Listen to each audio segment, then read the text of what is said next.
Imagine you're going on an African safari with your family. You fly into Rwanda. You land safely. You head to the Radisson Park Hotel in a taxi. Suddenly, the taxi drives into a warehouse where you're surrounded by armed terrorists and you realize you've been kidnapped. What would you do? They hand you a cell phone and tell you to make one call. Who would you call? While an interesting challenge, right now you should be asking yourself, what does this have to do with my life and getting the most out of my time at Genius Network? What if kidnappers really were only businessmen? What would happen if the keys to negotiating a kidnapping, where you feel like you don't have a lot of leverage and you don't want to make the other side mad, weren't terribly different from a normal world business negotiation? Chris Voss is the author of this amazing book, which is called Never Split the Difference. Negotiating as if your life depended on it. It's a Wall Street Journal best-selling business negotiation book. It's been listed on Inc.com as one of the 7 best negotiation books ever written. Chris, for 24 years, worked for the FBI and retired as their lead international kidnapping negotiator. After leaving the FBI, Chris used his unique negotiating skills set forth to form his own company, which is called the Black Swan Group. His company teaches business owners like us his negotiation methodologies, which focuses on discovering the black swans, small pieces of information that have a huge effect on an outcome. Chris and his team have helped companies secure and close better deals, save money, and solve internal communication problems. I'm going to be sitting down and interviewing Chris, and I'm going to ask him a number of questions that I know and believe you would ask if you were sitting here. Then, based on the time, we'll possibly do some questions. And just remember, there's no such thing as a stupid question. There's only stupid people that ask questions. All right. So, first off, bring him up. Chris Voss, thank you so much. So great to have you here. I mean, thanks, I've been really looking forward to this, not only for the group, but just for myself, because your book is amazing.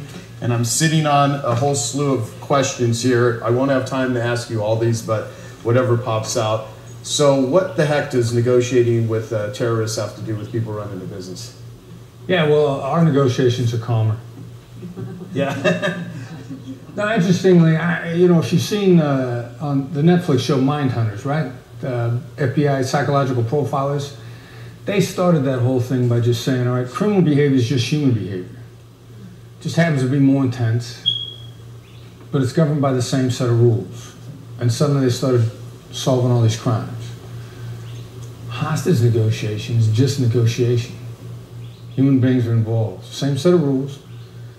We would have thought that hostage negotiations are occasionally more intense, but in reality, you guys have more stories of people yelling at you and storming out of rooms than we ever had. Is it because our guys are more reasonable? No, it's because of our approach. So the dynamics are all the same as long as you're dealing with human beings. Yeah. So for people that really have no context of what a company that helps people with negotiation does, I mean, what do you guys really do for people? We kind of got a soup to nuts operation now. I originally envisioned us just mainly being a training company. And we wanted to train companies. And we're doing a lot more training individuals now besides companies, but we're also coaching in a lot of deals. We're doing a lot of coaching. People come to us with a problem, something they've been struggling with for a while. And on average, I would say, people come to us with a negotiation they've been dealing with. If they come to us, they've been dealing with from anywhere from 6 months to a year and a half. Typically, we'll have it solved in about a week. And you know, one of the biggest things I think what we help people do is we'll cut your negotiation time down now to about 25% of what the amount of time you're actually spending on it. That's awesome. Well, what I'm hoping is after our conversation here that everyone here is more capable, has a better context of this, is really able to hear things, see things that they've never thought of before, because Chris is incredibly, you know, what's great about it is you didn't just write an amazing book on it, you've actually lived this, you've done this. And I mean, this training is a byproduct of, how many years did you spend with the FBI? 24. 24. Yeah. And we're doing it now too. I mean, I got a team. I mean, you guys know you need a good team. I got a good team around me, and my guys are continuing to push forward new ideas Like my son is in my business. You imagine what it's like growing up son of a hostage negotiator. He started getting himself out of trouble in high school before I even knew what he was doing. He's got some stories that when I hear him, I'm like, I didn't know that happened. That's funny. Say, well, yeah, I'm bringing it up now. But we're still making it better all the time now too. I think that's why what was it? Create the phrase from this morning. Don't compete, create. We're still creating it. So I think that's cool. Well, entrepreneurs, as Dan Sullivan says, you wake up every day and you make it up and make it real. And in the process, there's a lot of negotiation along the way. And you negotiate with yourselves. I mean, everything we're doing is a sales job. You're either attracting people or repelling people. So working for the FBI, what's the most interesting or surprising thing that you learned or took away from there? Wow. If you took it was the ultimate entrepreneur's job at the time. But that's if you took that attitude. And I had a friend of mine who was a hostage negotiator one day, said that to me when we were in New York. And we had a ball doing it. We had an absolute ball. I worked with guys that were fun to work with. And we had fun, like working incredibly hard. But what else? There's a Jersey girl that I work with. And ladies, forgive me, I use the term girl because it's less syllables. And I like words that have less syllables. But a Jersey girl I work with in New York, tough New Jersey chick named, her name was Louise and she went by Lou. And Lou used to say, in the FBI, there's a seat for every ass. So it was a great job. Whatever you were into, you could do it and have a great time doing it. Mm-hmm. And you write about this a lot in the book, not just things that were successful, but when people died. And during your time there, how do you, part of it is learning techniques, but another is how do you have to be psychologically and mentally to negotiate under extreme pressure where someone's life is on the line and literally you're the guy who is going to be interacting with someone that could and will kill somebody and themselves. And I mean, how did you get yourself in the mindset to even do that? I mean, did it first come the techniques or did it first come like, how did this training happen? How does one prepare themselves, I guess? Yeah, I think I got kind of lucky because I learned the process really well before I actually became a hostage negotiator. So I had a really good process and I stayed in it. My training level was pretty high, so I was ready for the first real deal negotiation I ever got involved in, which was a bank robbery with hostages. So I relied on the process. I was really solid and it worked out. And bank robbery with hostages, well, they happen in movies all the time. They happen in the entire country about once every 20 years. They're really rare events. Yeah. So I got really lucky and then I did it right and it turned out. The other thing was I worked for a guy that taught me stuff before I knew that I'd learned it. And he used to always tell us we had the best chance of success, but we never guaranteed success. And I learned that sort of as a mantra before I realized that meant that if you did it long enough, something was going to go bad. And when it did, then it was hard. But then you revert to your training, you revert to your process and realize, best chance of success means every now and then something's going to go bad. Yeah, yeah. So when something did go bad, how did you internalize it? That was hard. It took me a while. I mean, how I internalized it was I doubled down. Mm-hmm. I just decided, and I actually then would look for negotiators that had been in scenarios where people had gotten killed. Because if most hostage negotiations go well, so if you don't do very many, you're like, I'm awesome. And people get really overconfident. Somewhere north of 5 and short of 15, something's going to go bad. And then I would look at those because I said, all right, I'm never going to let this happen again. What do I have to do to get better? Well, that's when I said that's actually how I ended up at Harvard learning negotiation, because I was like, all right, I did everything we know how to do. It was inadequate. We got to get better. Mm-hmm. And so Harvard was happy to collaborate with us. But everybody, I would go out and recruit guys specifically because they were in a case where somebody got killed, and I saw they didn't quit. And I knew you either go like, I'm going to get better, or I'm going to go do something else. And everybody that said I'm going to get better, those are the guys I wanted. Gotcha.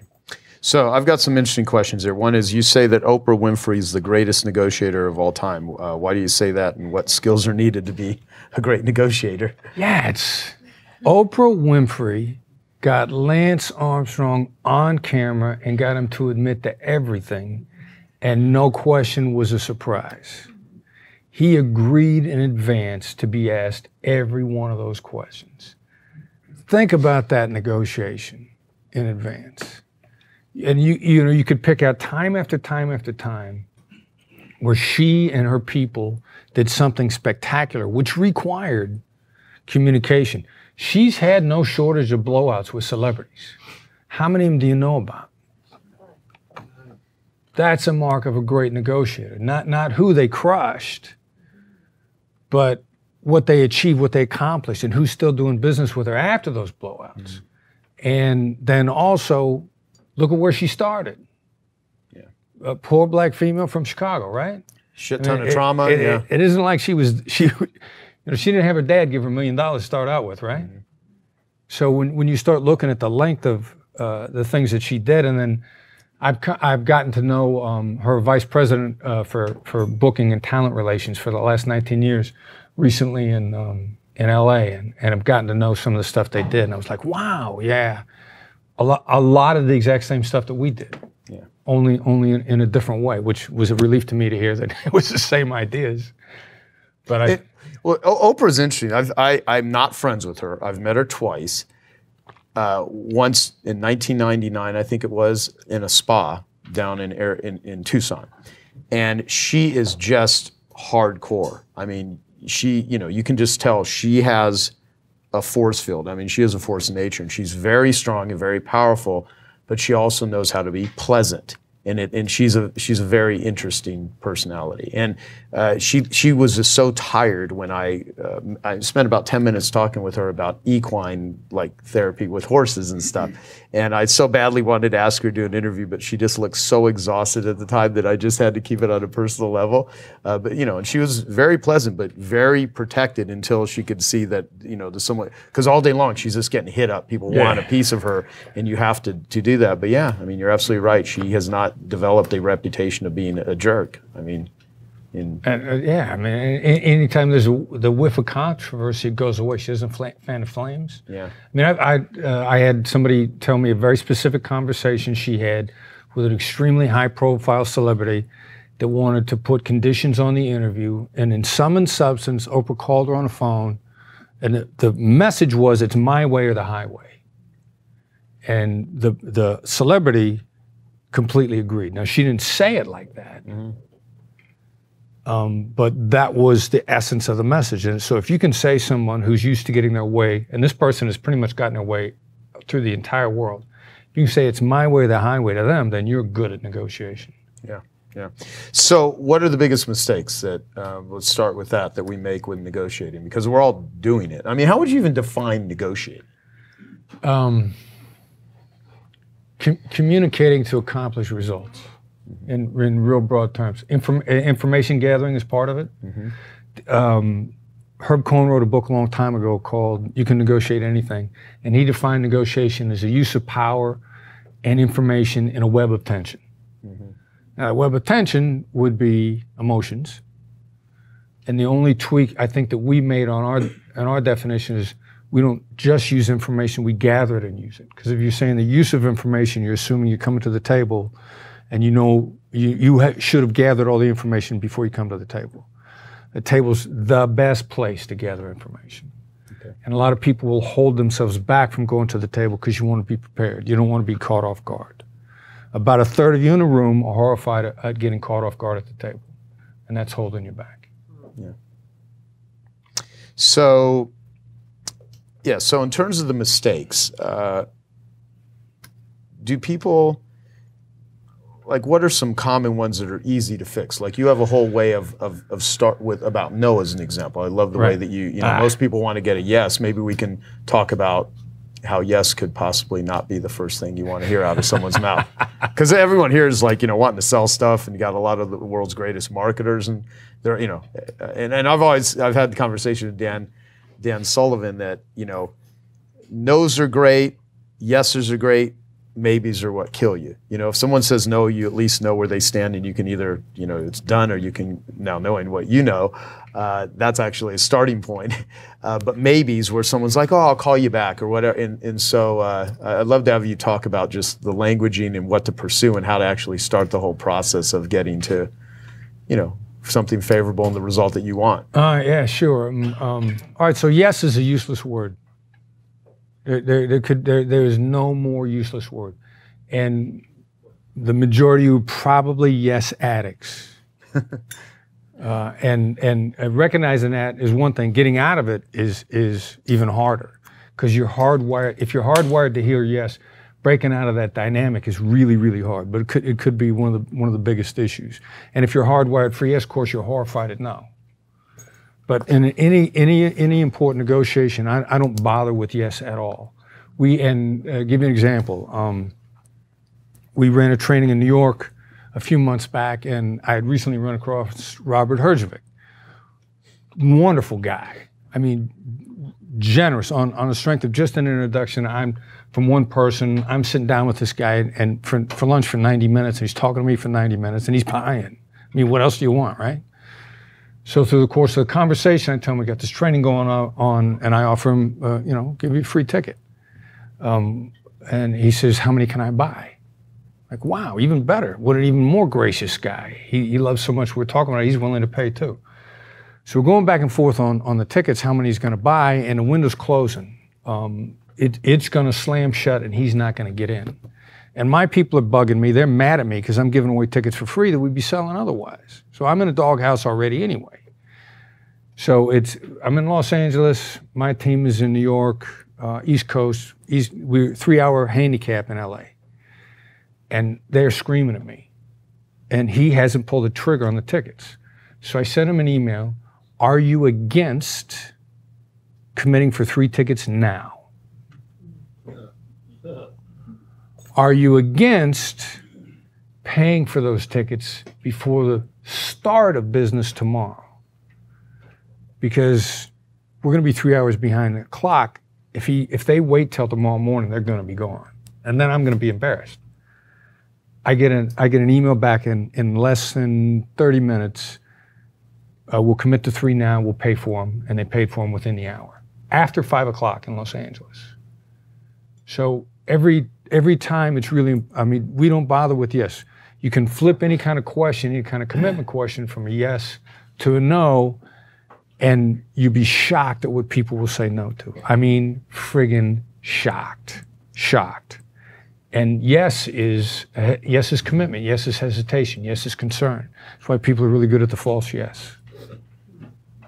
Yeah, we'll talk about the false yes, so, you know, with, you know, versus that's right versus you're right. Yeah, this is a really good distinction and real, you know, something I never knew or realized until That's what Tim was talking to me about that one time when we met. Exactly. Yeah. Oh, by the way, I should say that too. When I first met Chris, it was a couple years ago, and Tim Larkin, who many of you know, has been in Genius Network for, you know, I've known Tim for 20 years, and Tim actually is. He's been on the cover of Black Belt magazine. He's trained, you know, lots of, you know, Navy SEALs, MMA fighters, everyday people, men and women. And he, you know, his book, "This Science of Violence," is that title of his book? And he has this great. Violence is the answer. Yeah. And I've interviewed him on it. You think I would know this stuff? And when, you know, and Tim is, he's a badass and he's a great guy. And he said that, you know, violence is never an option unless it's the only option. You know, what do you do in a situation where someone is going to hurt or kill you? And when Brian Kurtz actually organized a dinner and invited Chris to it, and Tim, I sat next to Chris, and Tim was there, and it was a small group. There's maybe like, I don't know, 10 of us or something. And Tim said, you know, he's like, I don't mean to be total fanboy, but I love your book. And he, you know, Tim said this is the best book on negotiation he's ever read. And so right from the get-go, I was like, wow, this is an important guy. And so, yeah, so there's lots of little things that most people would have no idea about, but, you know, you identify those and you teach people how to actually use them. So let's talk about the false yeses and what you really want to accomplish to know that you are successfully, I guess, negotiating. Right, right. All right. So, and the thing that Tim talked about to me about that one time too, somebody tells you you're right, what are they telling you? They're right. No, they're telling you to shut up and go away. I want to maintain a relationship with you. I still like you, either because I want to or I have to, but it's designed to preserve the relationship, but please, please stop talking and please go away. And we might like you're right more than we like yes, because we think we have to make a case. You think you got to make a case. You think to negotiate, you got to make an argument, you got to make a compelling case. You got to give your value proposition to the other person. And you think you scored when they look at you and they go, you're right. And what happens is you get real happy and you shut up. And you probably walk out of the office. You probably walk away. Or, you know, you think you made the point with your significant other or whoever it may be. And Tim sits down next to me and he goes like, you know, you saved me so much money because he was on a rant with his senior team and he'd read the book and he's trying to get everybody on the same sheet of music. This is the direction we're going. And he says, one of his executives said, Tim, you're right. And he said, holy cow, if I'm so far off track with my guys that they're trying to politely get me to shut up, I need to stop the meeting right now. I need to back up. I need to find out where I'm off track. And then I need to go to everybody and get myself corrected, which it kind of blew me away that he was that enlightened about it. And that's what he did. He stopped the meeting, he went back, he talked to everybody, found out where he was wrong. Because if people are telling you, look, shut up, you're probably off track. A 2 millimeter difference is, use a Tony Robbins phrase, right? I love the 2 millimeter difference. You want to get people to say, that's right. Because that's right's what you say when you hear the complete and total truth. You agree 1,000%. No matter which side of the political aisle you're on, the last presidential election, the last presidential debate, whichever candidate that you loved, when they said something that you loved, you didn't look at the TV and go, you're right. You looked at the TV and you said, that's right. And that's right what people, when they say when they're all in. And what they just heard is a complete truth. Now, the invisible fairy dust magic to that is they feel incredibly bonded to you in that moment. They don't know that. That's the other thing that's really powerful about it. I had somebody once tell me that's somebody saying to you that they feel empathy from you. And that's so powerful. For example, the greatest practitioners of this in the world are actually sociopaths. They're also vulnerable to it, interestingly enough. The idea that sociopaths can't feel it or use empathy, they do feel it and they do use it. But if you were willing to accept this premise, you know, this outlandish idea that sociopaths are good at empathy, you should ask yourself why. Why is because it's quick and it's sustainable and they're lazy. And it's a way that they maintain really solid relationships with very little maintenance from them. So empathy saves time. You put less time into relationships to keep them strong once you've established the empathy bridge, and you've established it when somebody looks at you and says, that's right. What I really was an international negotiation coach. I coached negotiations in every culture on the planet. And they weren't asking for ransom for the American, they were asking for war damages for 500 years of oppression. From the Spanish to Japanese to the Americans, violations under blackjack, Pershing, all this sort of nonsense. This is another story that you should be tuning out right now because you were never in an argument with someone where they were bringing up stuff from the past that didn't matter anymore.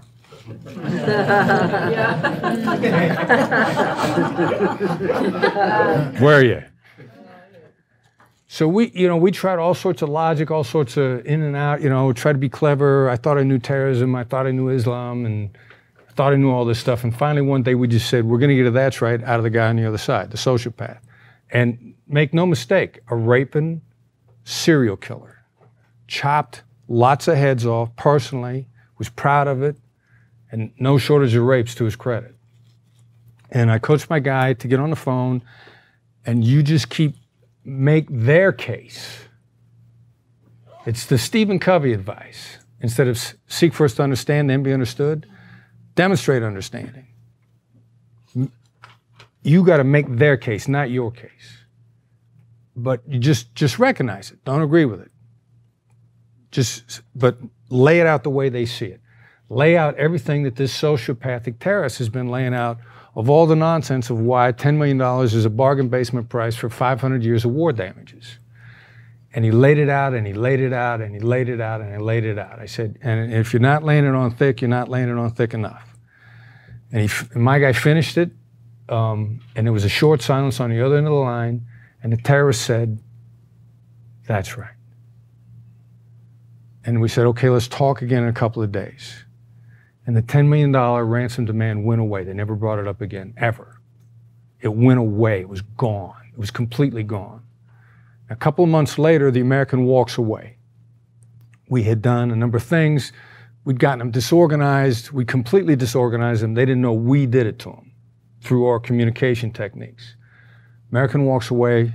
A couple of months later, military picks them up, flies them out. We take them back to the U.S. I'm back in the Philippines about 3 weeks after this on another case, and the guy that I coach says, "You're not going to believe who called me on the phone." And I'm like, I don't know. Who called you on the phone? The terrorist. Guy's name was Sabaya. Sabaya still knew his undercover name, still had his undercover phone number, was smart enough to know that he had to either be with the police or the military, but didn't know and didn't care. Called him on the phone and said, "Have you been promoted yet? I have no idea what you said to me on the phone. You're really good at it. They should promote you." And also think about what he's saying, because would he deal with him again? What was he really saying when he made that call? "I respect you. I'd deal with you again." So it's an example. With all the raping. Well, no. Who would imagine that you can get to somebody like that? Yep. So you talk about 3 voice tones negotiators can use. What are they? And on a related topic, what is an example of mirroring, and how is that important? All right. The 3 voices are the 3 default types. You know, in our way of thinking, everybody in the entire planet, regardless of gender, regardless of ethnicity, either falls into fight, flight, make friends. Some people would call that fight, flight, mate. But it's the caveman that survived from the caveman days. We saw a threat on a jungle path, we ran from it, we fought it, we made friends with it. And my Harvard brothers and sisters subscribe to the same philosophy. We've tested somewhere north of 2,000 people in all countries, and we believe that to be true. So the 3 voices are what your natural voices are, and I'm not going to make any political statements in any way, shape, or form, but the assertive, the fight type, direct and honest, that's my natural born type, Donald Trump. And if I were to talk to you, we do an exercise called 60 Seconds So She Dies, and I do all 3 voices in the exercise, and if you were volunteering, I'd look at you and I started with the assertive voice and I just go, "I need a car in 60 seconds so she dies." If you think of yourself as direct and honest, you're an assertive, you got a tone of voice that's combative, it causes problems. There's no way around it. It's not a good voice. My natural born type, I once had a hostage negotiator say to me, "Dealing with you is like getting hit in the face with a brick." And I didn't take that as a compliment. But that's my natural voice. So that's voice 1. Voice 2 is the accommodator's voice. About a third of us are just relationship oriented. We naturally smile. We're naturally very happy. It's actually ridiculously strategically smart. You're 31% smarter in a positive frame of mind. If you're smiling, you're hardwiring your mood. You're making yourself smarter. Everybody has something called mirror neurons. If I smile at you, your mirror neurons trigger. Even if you fire it, you started to smile back. It's an involuntary response. There are chemical changes in your brain. You're smarter too. That's a smart move. It's one of the reasons why naturally gregarious people make lots of deals. Because people, and they're not always the best deal, but they're probably pretty good. But okay, so you just said you're 31% smarter when you're in a positive state of mind. So Right. if you can flip yourself into that and become 31% more effective and smarter, that seems to be a pretty good advantage. Huge. Yeah. So, And there's actually a hardwired connection. If you force a smile on your face when you feel lousy, the chemical changes still take place. You can override it. Yeah. And then the third type is what we call the late night FM DJ. That's a hostage negotiator's natural tone of voice. I mean, we learn that. We drill it over and over and over and over again because it hits the mirror neurons, it triggers a chemical change, and it slows the other side's brain down. Mm-hmm. Now, while we use that about 10% of the time, if we have a term in a contract that's completely unacceptable, that term would often be work for hire. I will not sign a contract that has a work for hire clause. Well, I would, but it has to be for $5 billion, not kidding around. Because work for hire takes our intellectual property. I just don't say take it away. I'll sit down at the table and I'll look you in the eye and I'll say, we don't do work for hire. Late night FM DJ voice. You will feel that that's an immovable term. What I say, what you hear. If I say that's an immovable term, you're going to get mad and want to fight me on it. I don't need that. So I will just take the term and I will lay it out like that. Your brain will slow down, it'll stop. When you recover, you'll come up with the answer for me. I also won't say, I need you to take that clause out. I need you to volunteer that idea. That's great. So I heard you say before that when someone says, let's make a win-win situation, they're usually going to try to, that's an indicator that they're going to probably either try to take advantage or whatever. And I found it very interesting because I have used that term. I have, I'm willing to be seen that I'm delusional here.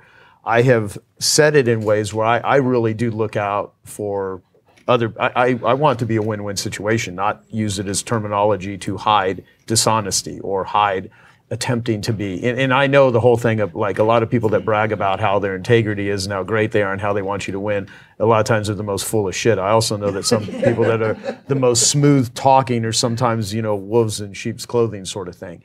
And when I heard that though, it really struck me as like going, So, what do you do when you're really genuinely wanting to create a value for value deal? You're not trying to overly negotiate, if that's the right way to call it, or you're not trying to scam somebody, but you're giving too much of it away, or you're letting people steamroll over you. I guess, what are some, without making this a confusing question, what are some indicators that should be red flags or warning signs that if someone says this, be careful? And what's the caveat to that? How could I better, describe things? Because I do want things to be a win-win situation for someone. I mean, like everyone here, they invest a lot of money to be in this group. I want them to get a hell of a lot out of it. I genuinely care about my clients. Right. And at the same time, I have some people that will try to take advantage of me and they ask for too much or they're just very demanding. And so, like, what are words that are indicators? And so I'm asking you two things. One, what are like warning signs that when you hear them, antennas go up, this is, something. And then on the other side, how do you protect yourself from, getting taken advantage of? Right. All right, so context. Let's throw context on this. And contextual intelligence is a part of emotional intelligence. That's really what we're talking about here. We're talking about military-grade emotional intelligence. Weapons-grade empathy. How do you like that, huh? That's actually good. All right, so context. You should have a win-win mindset. If you're in a win-lose mindset, that's actually stupid. Because if the other side loses, why are they ever going to want to make a deal with you again? That's kind of dumb. But a lot of people don't realize that in business negotiation. Most people, business stories are like, I had them over a barrel, and they knew I beat them. And every time I hear somebody talk like that, I just shake my head and I think like, you were losing so many deals. No, absolutely. There's people that are in the transaction business versus the relationship business. Right. So now more context on win-win. If somebody articulates it right up front, that's the tell. They're trying to cut your throat. And we talked about this a little bit also. You know, Joe doesn't show up and go like, hey, happy to see you, let's do a win-win deal. Yeah. You know, you start talking about it further down into the conversation, or you feel it, or you try to live it. That's completely different than what we've seen over and over and over again. Nearly every single person that right off the bat, we've been in a negotiation with them, and if they've articulated, let's do a win-win deal, in the first 3 minutes, I know they want to get our stuff for nothing. And now I'm already headed for the door. So, you know, what are the tells? Actually, there's two tells. You got to watch out for people that are trying to cut your throat. What's worse is the people that are trying to pump you for information and never do the deal with you at all. One of the things that is not in the book, which is actually probably going to be much more the focus of the book that we're talking about now, we call proof of life of the deal. And if salespeople have a saying, it's not wrong to not get the agreement, it's wrong to take a long time to not get the agreement. That's what's killing you. That's what kills more people and more business. And we shift what we refer to as proof of life, like right up front. And then we walk away, which is, it's also, you know, it's been expressed a couple times here, play the long game. Play the long game, that's when you start being willing to walk away from stuff. Or also play the percentages game. Like or half. Mm-hmm. You know, I'm in a conversation with a potentially extremely lucrative client 2 days ago. I get coached because I was on the phone by myself, and normally we like to negotiate in teams. But I got off the phone and I called one of our coaches and I said, this is my read. They failed the proof of life test. They did some other stuff. I think I need to email this guy back and tell him we're not interested. He's waving a company that's going to grow to $1 billion. They want to change their culture. They got all these problems. He outlined all these problems. I know we have answers. I know they can benefit from us. But I strongly feel like they want us to create a program for us, and then they're either going to implement it without us, or they're going to go to who they want to go with in the first place, and they're going to tell them to do our stuff. And I know there's a lot of people out there that are telling their favorite vendors to do what we do. It's been directly reported back to me. So we get out of those really early on. You know, who are going to be the time wasters? Long way around, though, on, you know what, you get taken advantage of occasionally, and look at how well you do. Yeah, yeah. Oh, absolutely. I mean, be willing to be taken advantage of occasionally. Yeah, that's one thing that I say to people all the time, like, well, I try to help someone. Yeah, it's like it's par for the course. I mean, what I try to do is align myself with people that are aligned with me. And when I start seeing disalignment, even though I extend myself, even though I try, and they just keep at it, they keep complaining and that sort of stuff, it's like after a point, you just like, we're just not aligned.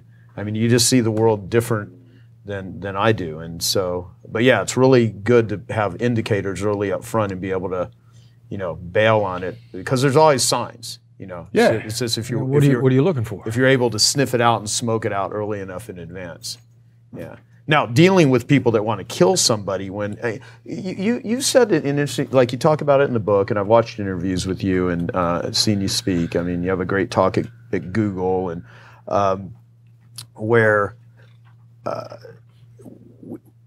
lot of people, I mean, even Gary Halbert would say that, the problem with dealing with a terrorist is they've got nothing to lose.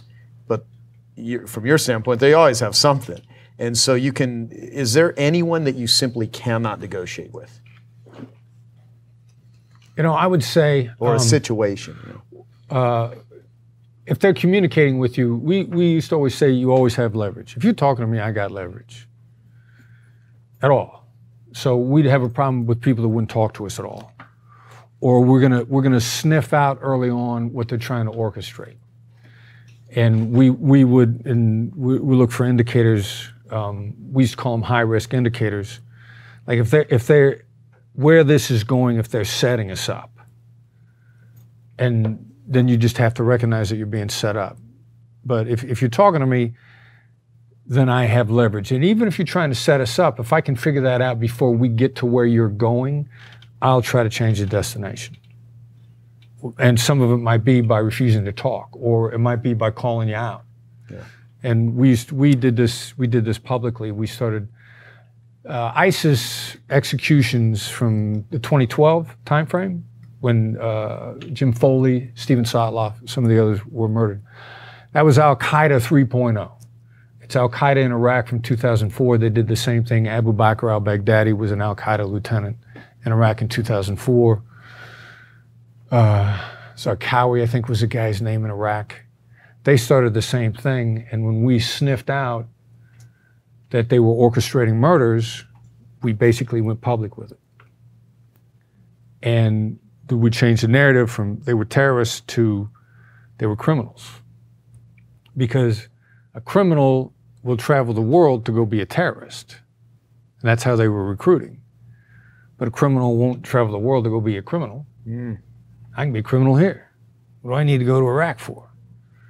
So we changed the narrative, and what ended up happening in 2004 when we changed the narrative, we went from chopping people's heads off in the springtime to in the fall, Zawahiri, the Al-Qaeda number 2, actually put out an edict to stop killing people on camera because it was bad for business. Wow. Wow. So I guess you can shift to extraordinarily violent people if just by changing bending their reality. You talk about bending reality. So let's how does one what are some, I guess, tools that people can use to bend someone's reality? All right, so the vast majority of the decisions that we make are based on how we're calculating loss. Danny Kahneman won the Nobel Prize in behavioral economics, prospect theory. It's over and over again. They said loss things twice as much as an equivalent gain. So if you accept that your view of loss bends your view of the realism of the situation by twice. I saw an interview that Danny Kahneman gave that said, actually, that's not true. It's not twice as much. It's more like 5 to 7 times as much. My partner Amos and I lowered the number to 2 because we wanted fewer arguments from our colleagues. So if I know that your view of loss will distort your perception of reality by 5 times, then all I need to do is figure out what loss you have going on in your head and change it. For example, I could say, do this and you'll experience a 20% increase in profitability. Or I can say, don't change a thing and you're gonna lose 20% year over year each and every day you don't change. And the second one is gonna eat at you. And you're not gonna be able to get it out of your head. And what keeps you up at night, Mr. CEO?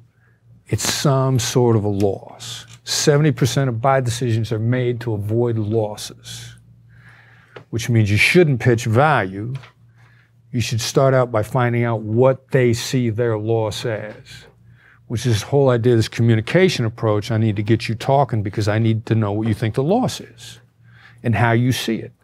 And then I need to use the same set of tools to get you to see it differently on a process that therapists would call guided discovery. But I'm looking for very specific things, and that's why we in the book we refer to it as tactical empathy. We know, somebody's asked me earlier about neuroscience. We know so much more about the way the brain actually works because of neuroscience these days. We know so much more about empathy that we're looking for very specific things. And if I start talking to you, what I want to know first is what you're worried about losing. What's a black swan? Your company's a Black Swan Group. Black swans you write about it in the book. It's Black Swan is the unexpected tiny little thing that's going to change everything. That's sort of the theoretical idea. Now, the real world idea is there's a black swan in every one of your deals. How many negotiations have you approached where you're not hiding cards, where you're not holding information, that you're not holding something back you don't want the other side to know? Pretty much every one, right? So number one, you're not holding back unless you think it's important. So it matters.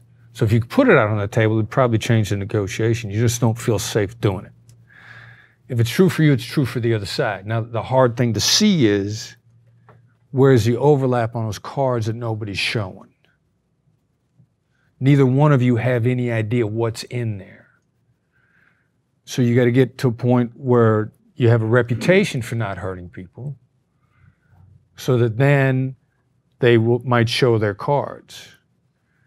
Also, since there's stuff that's going to matter to you that they have no way of knowing it matters, you got to get them talking, which is why picking out lies is not enough, because you only lie about stuff that you know is important. And half of the black swans you don't know are important.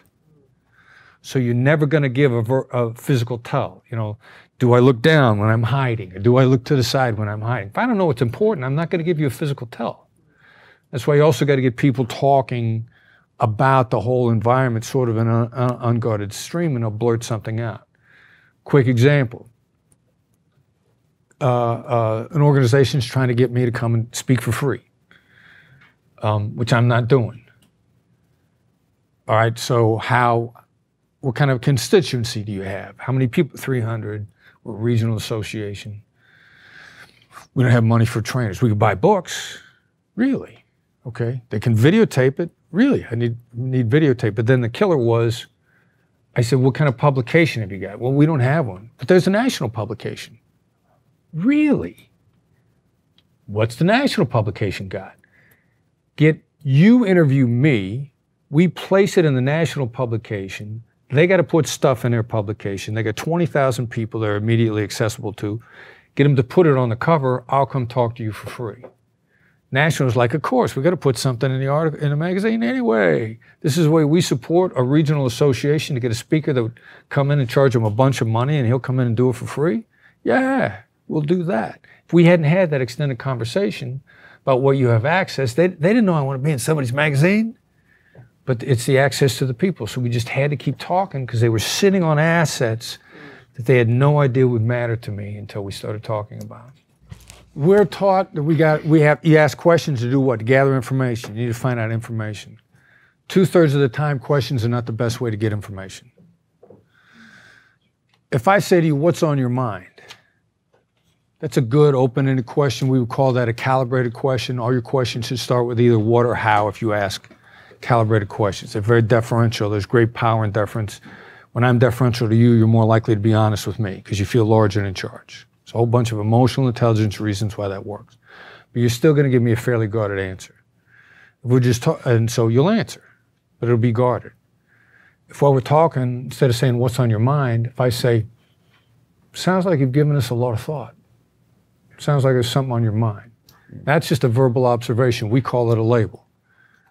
It's going to bypass your prefrontal cortex. It's immediately going to re-energize what you were thinking about, which brought us to the table, and you're much more likely to give me a solid download of what's going on in your head.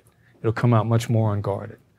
So instead of saying to a CEO, I would never say, what's keeping you up at night, Mr. CEO, because that's just so tired. Not that it's a bad question. CEOs are sick of not being listened to when they give the answer. But I might say, it seems like there's something you guys are really struggling with. You're much more likely to come out with it. So we're gonna design in advance 2 or 3 things that end up being pretty much really universal, and they're gonna work in almost all scenarios. My favorite one, my son, somebody calls him on the phone, business related, and they say, how you doing today? And you know what he says back? Sounds like there's something on your mind. And he gets an almost immediate download of information. That's great. How do you spot a liar, and what should you look for? One of the things we talk about is a Pinocchio effect, which means the more words they use, the more they're trying to convince you. A liar knows they're lying. So they're going to talk at length, and they're going to read your body language. They're going to try really hard to convince you. One of the real problems with, if I'm telling you the truth and you don't realize I'm telling you the truth, I'm going to talk to you like you're an idiot. And you're going to be offended and consequently call me a liar. So a strong indicator of truthfulness is the more concise people get and the more angry they get at you, it correlates more strongly with them telling the truth. If I tell you something, you don't buy it, and I go like, well, you're an idiot, I don't even have time for you, I'm probably telling the truth because I haven't taken the time to convince you. So additional words convincing words correlate really strongly with people lying. Bob Mnookin wrote a book called Beyond Winning. The first chapter is called The Tension Between Empathy and Assertiveness. Bob Mnookin's the head of the program on negotiation at Harvard. I tell a story about him at the beginning of the book. Brilliant guy, though. And I'm reading this chapter, and the title, The Tension Between Empathy and Assertiveness, I realize the title is a red herring, because then he makes the case that they're a necessary combination, that there is no tension, but that empathy is required for assertiveness. So I want you to be emotionally, intelligently assertive. For them to make a great deal with you, they got to know what you need. You have to assert your own interests. Never stop asserting your own interests. Just don't be a jerk when you do it. Right. You know, take responsibility for how it lands. Let it land in an emotionally intelligent way so they can hear it, so that they hear what you want them to hear. If assertion without empathy, what they hear is that you're a jerk and you're trying to take them hostage and you're trying to push them around, you're trying to make them lose. Okay. And those are that's just a tweak. Still be assertive, but be it in a way that actually builds a relationship, because they appreciate the fact that you were a straight shooter. Everybody loves straight shooters, right? Who doesn't like a straight shooter? They tell us the truth in an emotionally intelligent way.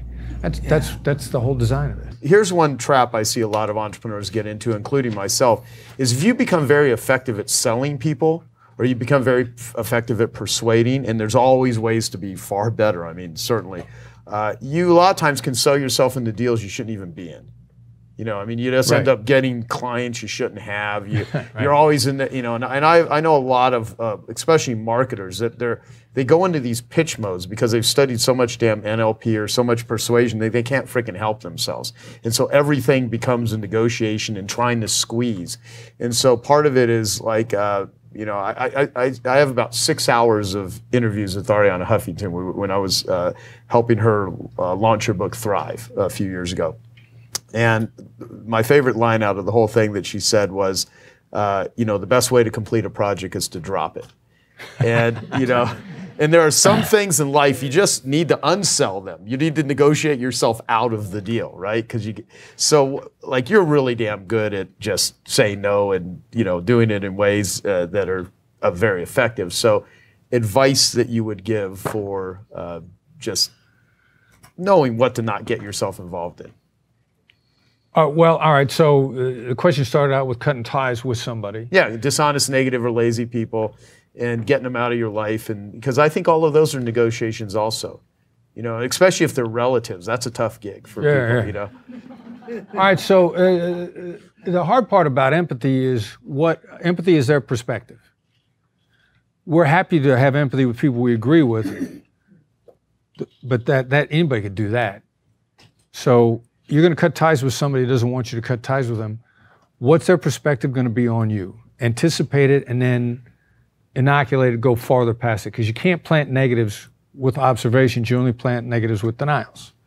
So if I was going to cut my relationship with you, my normal gut instinct to try to make it land softer was you're like, look, I don't want you to think I'm a jerk, but we're not going to work together anymore. So that was wrong because I denied the negative. And my smart move is to say, look, I'm going to look like a jerk. I don't want to deal with you anymore. It's that simple. You know, articulate the negative just as an observation. And I might even and we do this all the time. You know, look, I'm going to seem an unappreciative jerk that doesn't realize your value, doesn't appreciate the amount of time that you put into this, and I'm going to look stupid and lazy. I don't want to deal with you anymore. What do you got left to throw back at me?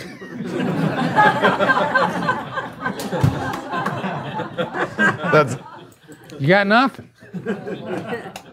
And you're going to think, wow, he was really honest.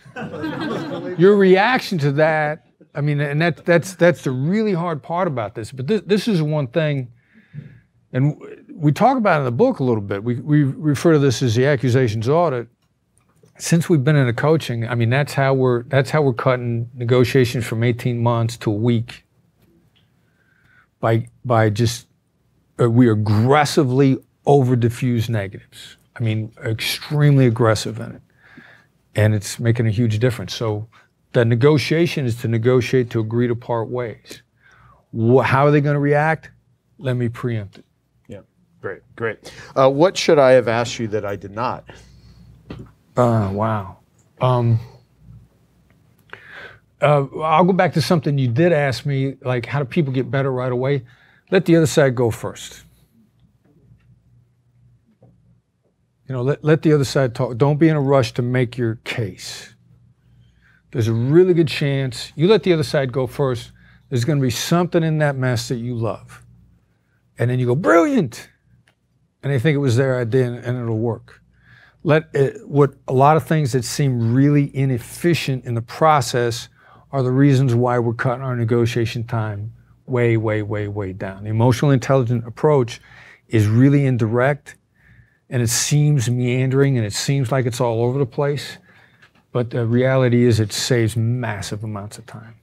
In your book, you actually have a great term about practice where you talk about, God, what is it? It's towards the end. It says effectiveness, rise to the level of your preparedness. What is that? Yeah, you don't fall, you don't rise to the occasion, you fall to your highest level of preparation. Yeah, you don't rise, say that again. You don't rise to the occasion. You fall to your highest level of preparation. Yeah. So part of bringing Chris here was to have you all hear this. Now it's your job to go and absorb it and learn it. How do people get your book? Any training from you? What do you recommend for people here to go deeper with what you've talked about and become amazing at negotiating? All right. When I need copies of the book, I buy it on Amazon myself. I get it cheaper from Amazon than I get it from our publisher. So a book's an easy read. You can also get it on audio too. Yeah, true.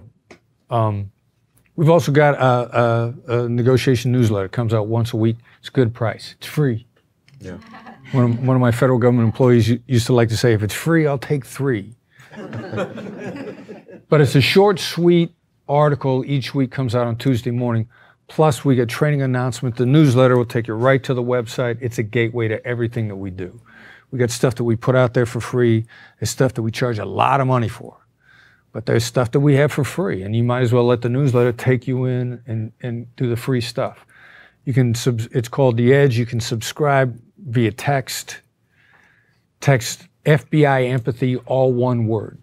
Don't let your autocorrect put a space between FBI and empathy. Send it to the number 22828, and it's 22828. FBI empathy, all one word. You get a text box back. It'll sign you up. And when we're doing training, whatever, it's going to be there. It's the best gateway to our stuff. Okay, FBI empathy. All one word, 22828. 22828. And Gina will also send that out to everyone, but probably write that down or do it now. The book is called Never Split the Difference. What does that mean? Never, pretty literal. Mm-hmm. You know, the interesting thing about it is the other side might be right. Like I can give you example after example after example where splitting the difference or compromise is the dumbest idea on the planet. I mean, it is just stupid. But to really embrace it, the other side might be right. And if your ego gets in the way, it's going to stop you from hearing what they have to say and taking it. Splitting the difference, half of what you want, half of what I want.